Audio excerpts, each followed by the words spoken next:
Hello everybody. So Dan McLean from Clydebank, my hometown. Let me see. Thanks for all that you do for us. Thank you.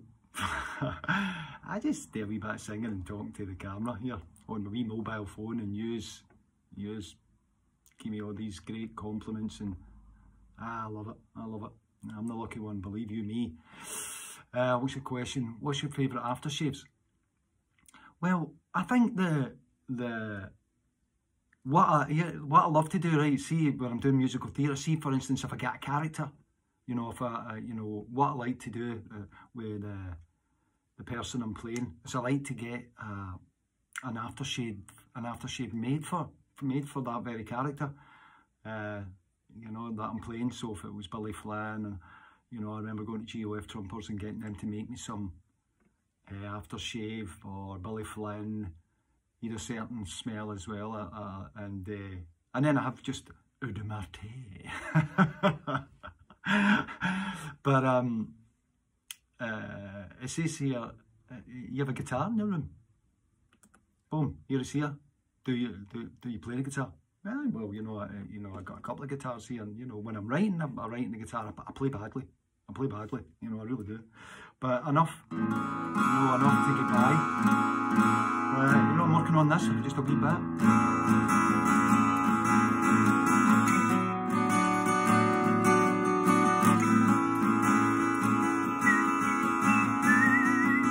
You know, so la la la la la la la la la la la la la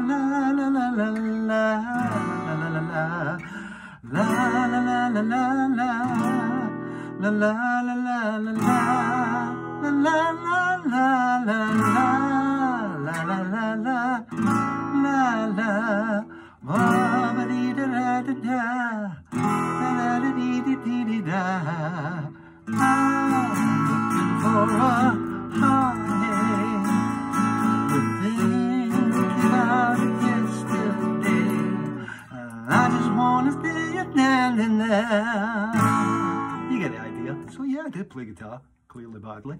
But what's the best and worst things about being famous? Best and worst things about being famous. Listen, that's a difficult question. You know what? Sometimes maybe your privacy, but that doesn't bother me so much. There was a time that, you know, you could give that a lot of power. Now I just go about my business, and people see me and stop, and I have a chat or whatever. You know, I don't think that there is I don't tend to look at the negativity of what my vocation in life is. I think, you know, I'm very happy with what I have in my life, and I think careers, they have highs and lows, and you know, the swings, and you know, sometimes you're at the top of the charts, sometimes you're not on the charts. It depends if that's what defines you or not. I'm just happy to be having a career that's still rolling, you know, and people enjoy me as an artist and you know, as a songwriter. So from that point of view, you know, there isn't a bad thing, Diane.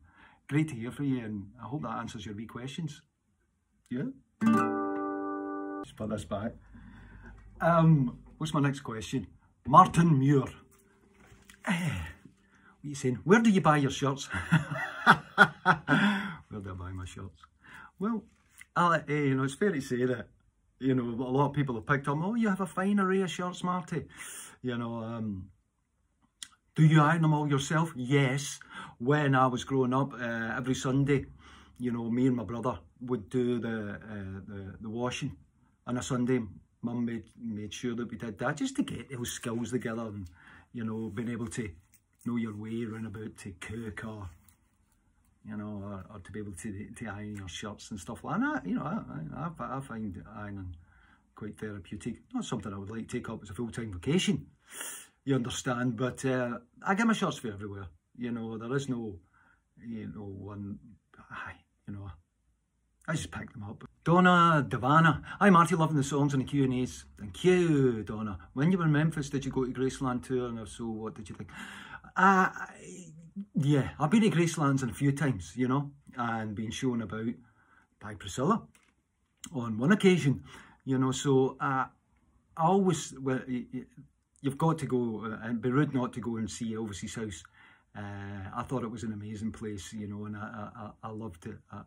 I loved it to be able to go and visit one of my heroes, you know, because you think that it's actually quite a small, you know, well, it's not, I mean, it's massive compared to where I grew up, you know, but, you know, it was quite small, and to go about it and know and go up the gates and, you know, and being in Elvis's house. I mean, what a trip that was, you know, to be able to walk about there, and fantastic memories, you know, and so like I say, you know, sometimes when I've been in Memphis, we'll say, come on, let's go to Elvis's house, let's go around there and do the wee tour, do the whole, you know, thing. That's just a great way to spend a day and tip your hat to the king. I really loved it, Donna. And you said you were there on the 25th anniversary of his death. You know, I remember, you know, that this week I did a wee song, It's Now or Never, of Elvis's, which was nice to do. Hard to do singing, sitting down. But, yeah, I loved Elvis, and it's great. That's a great question.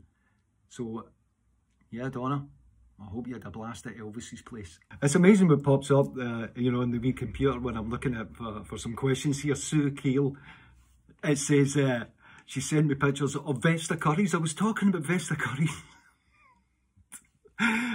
So you can still get them. Apparently, you can get them in Portsmouth. Well, there's a deal on there. Oh, £1.69. Well, that says it all, £1.69 for a curry. Yeah, no, that's brilliant. That's brilliant. And the wee pictures of the ball. I love that. What else have we got there? We say, I loved it like that. How do you pick Nicola Mull says, how do you pick the songs? Well, I kind of, I get up in the morning and I just go and I tap, you know, my collection of what songs I've got up on the computer and say, you know, I think I'll go about that. There's no big plan. You know, I'm not that smart. It's just what do I feel like singing today? You know, and I think, you know, sometimes, you know, it's interesting to see what your choices would be, what you would like me to sing. I mean, you've got there, P.S. Can You Sing You've Got a Friend? That's a fantastic song, James Taylor. I might sing a wee James Taylor song, actually. You Got a Friend. When you're down and troubled and you need a helping hand. I mean, like I was saying earlier with Jackson Browne and these singer-songwriters, wonderful. Nicola Mull's brilliant. So I hope that answers your wee question. What's that? What I've missed in most of lockdown? Also, would you consider doing some more Rosie asked if I would consider doing some more theatre. Yeah, I'd love to do some more theatre. Yeah, you know. And what's your favourite? What's your favourite show? Loads of them. I wouldn't mind doing the Threepenny Opera. That would be amazing. Yeah, I like that. That's a great piece. What else have you got there? P.S. Oh, birthday girl, can you blow me a kiss? P.S. I'm also a birthday girl. Happy birthday to you there, Rosie. Good question there. What else have we got there? Q&A's, Nicola Best. Your lovely blue bracelet you wear every day. Is there a story behind that? Oh, this here. Yeah, I've had this for years. And it's actually part of a necklace. And I got a little bit. And that's, you know, so I took a wee bit of the necklace and made a bracelet out of it. I love these stones, and they're quite special. Turquoise is a powerful stone, and it's got a nice, you know, tell me it's a good energy, and it's been very lucky for me, and it's just always, you know, I've always had it. I need to get it fixed. I got a wee bit broke there, but, you know, it's just one of those ones. It would break my heart if I lost it. It really would. You know, I've had it for so long. And so that's the story behind it. I think I got it in Mexico. Got it made for me in Mexico. Or we got the bracelet made, the necklace made. Tracy Brown says, who was your first celebrity crush? Oh, that's an easy one for me. It was Ingrid Bergman. Ingrid Bergman. She was, especially in Casablanca. Woo-wee. Even then, you know, because I remember seeing her and thinking, I was really young, and you think, oh God, I like her. There was just something very special about her. And her daughter, Isabella Rossellini, you know, absolutely stunning looking family. And then I guess when I got to like a wee bit later on, Jenny Agutter, you know, and I got to meet Jenny Aguilar. Man, you talk about being nervous, you know how, like, I don't know, these are just all things that, you know, that I thought I would react differently, but it all came back to me and I was a bit shy and nervous, and but it was like, she was absolutely lovely. And so yeah, that was my first crushes. And what about the classics like Audrey Hepburn? She was quite stunning, wasn't she, in Breakfast at Tiffany's? And oh, great, and the clothes that she wore, beautiful designers, and these people are timeless, you know. And who else did I like? Oh yeah, quite to say, there's been a few. Adele Wright says that she remembers the Sherbert Fountain and she was impressed with the driving instructor story. Alright, with the wasp that stung me in a rather private area. I passed my driving test first time. Forgot to tell you that. What I did is I did one of those intensive week courses, and then you sit it on the Saturday. And I remember doing that, and then going buying myself a nice car. And what was my first car I bought? Right, I remember it. Yeah, it was. I managed to get. I bought a Daimler. It was a bit Arthur Bailey, if the truth be known. And it took me ages to learn how to park that thing. But I loved that, you know, the freedom of getting and passing your test. And I mean, because I never passed my test until, I think it was like 25, 26. You know, it might even been a wee bit later than that. You know, I managed to avoid I like to be driven. I spent a fortune in taxis and stuff like that. But so it was about time I got it together. But once I got the driving thing together, you know, I drove. I love driving. I still do. I love driving just now. One of my favourite drives is driving from through France into Italy. You know, that road is just unbelievable. So I've driven, you know, I go driving in Europe, and I think it's unbelievable. The only thing that bugs me is when you're in the car and the steering wheel's on the opposite side, and you got to pay the tolls and stuff like that. It's a bit hassle, but I love driving and I adore driving. My favourite cars, yeah, I've had a few, you know. I went through that phase that you must have the Ferraris and the Aston Martins and stuff like that. But, you know, at the end of the day, you've only got one bum, so you can only use one car at a time. And I think I'm glad to say that's out my system. Still love, you know, looking at cars. When I went to visit James Martin at his home to do his TV programme, he had so many wonderful collection of cars and stuff like that. And I could feel the itch coming back. You're thinking, oh, maybe I could justify that again and stuff like that. But you know, they're nice to look at. You know, that's about it, really. You know, so hope that answers your question. Just me rabbiting on again. Jane McClintock. Oh, hi Marty, when you were a wee boy, did you do chores in the house? Yeah, like I was saying earlier. And when you got older, did you pay your ma dig money? Aye. And would she give it back to you on the fly to keep you going? Bang on right there, Jane. Yes, she did. You know, we were so lucky that way.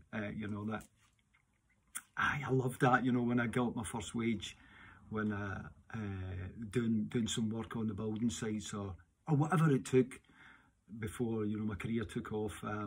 You know, and giving your mum a wee bit of dig money. And it was lovely, you know, but I know she gave me, you know, by the time Monday came, you know, she would give me it back or whatever.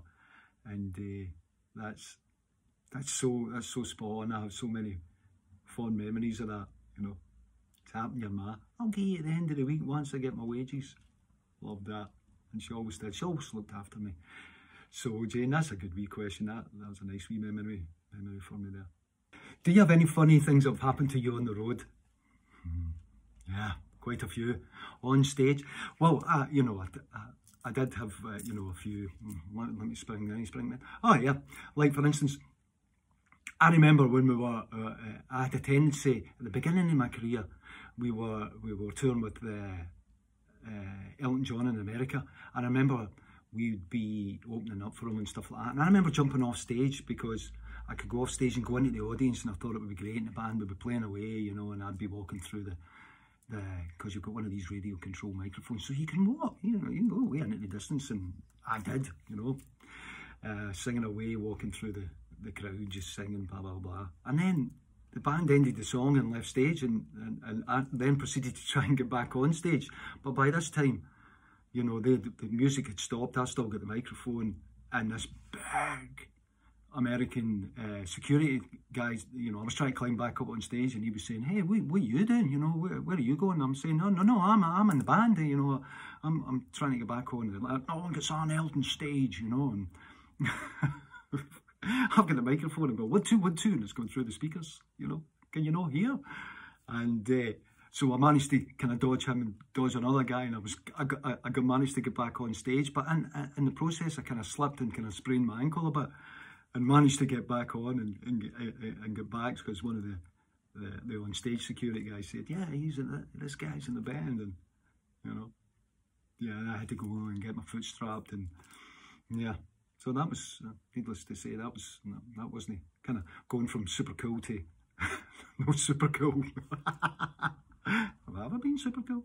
Oh, and I remember, you know, there's been a couple of times where I've, you know, had you know, the trousers splitting on stage. What was the name of that? Was it PJ Proby? I think that was the name of the gentleman who became famous for that. But that was quite embarrassing, because at the time I remember there was a stage and there was a walkway, and I had to get back onto the stage, and when it kind of went over the crowd, you know, and you know, when you split your trousers and stuff like that, you know, that's certainly, yeah, yeah, that was quite embarrassing. Yeah, oh, I'm glad I shared that with you. Oh yeah, okay, well that answers the question. So Michelle has asked, what's your earliest memory? Well, I think that's a hard one, isn't it? Because you know, I'd like to. I mean, like, I remember the moon landing. You know, I remember that on TV. It was we had a black and white TV, and where I stayed, everything was on a meter. Everything was on a meter. Gas, electricity, and even the TV had a wee meter in the back of the television where you put money in, and it, you know, it's like a wee, you turned it and it made a wee, I love to do that, "Can I put the money in the meter?" And you would turn it, and it would, you know, it would give you a designated time that you could watch TV. And we got up for the landing, and we ran out. I was having my toast, and I remember the TV, watching the moon landing in black and white. I guess that's, so what was that? I mean, that was in the 60s. You know, so that's probably my earliest memory. I loved that wee house when we were growing up. It only had 2 rooms and a wee tiny kitchen. I mean, I'll say a wee tiny kitchen. It had like a Belfast sink, and which we would get washed in really early doors, apparently. And we lived in a close, and my auntie stayed.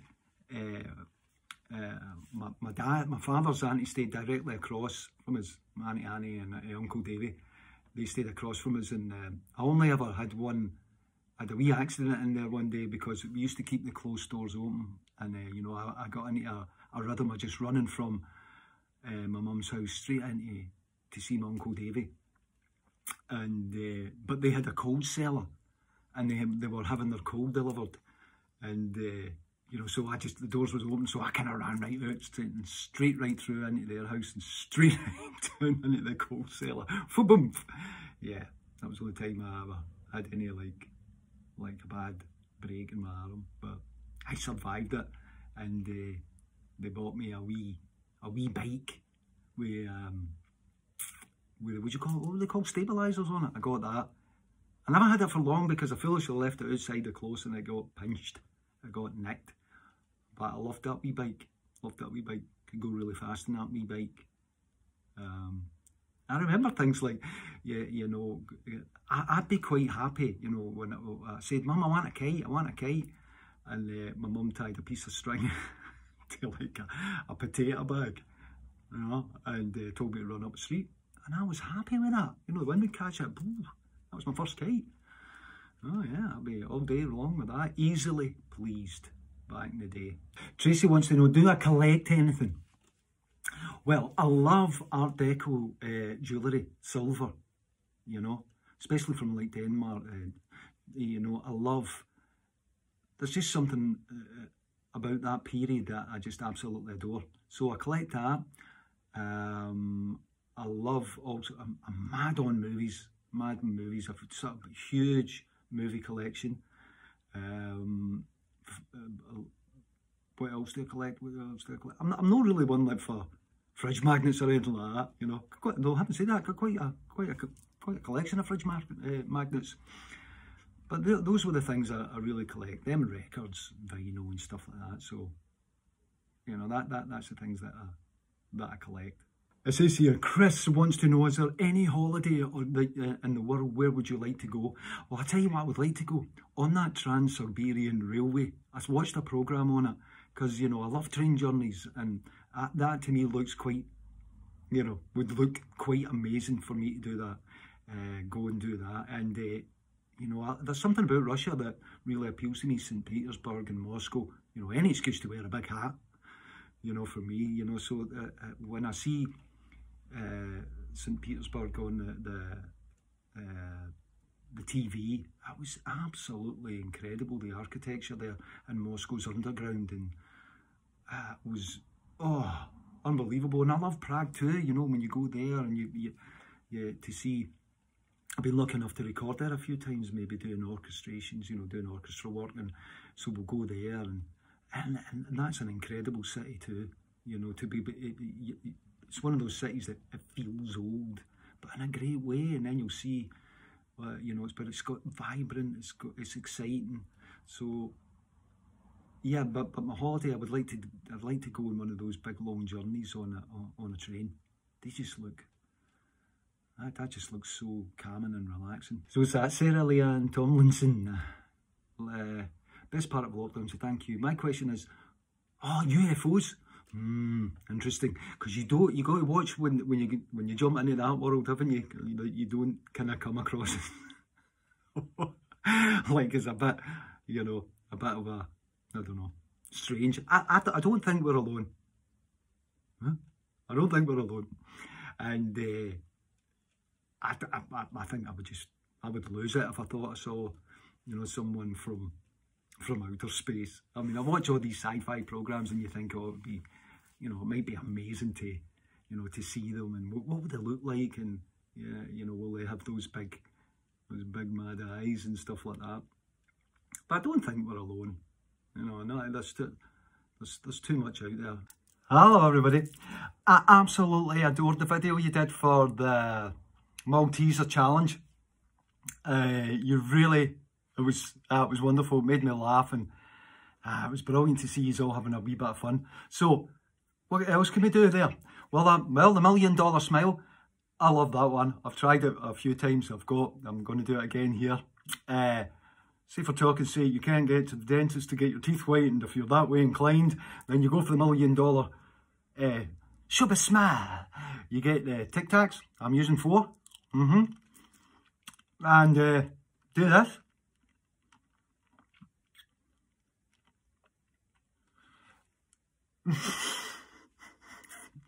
Don't make me laugh.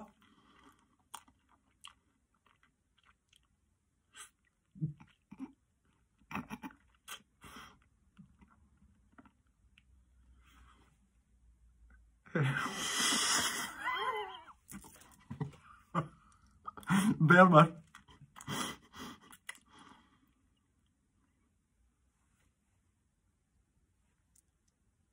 Ta-da.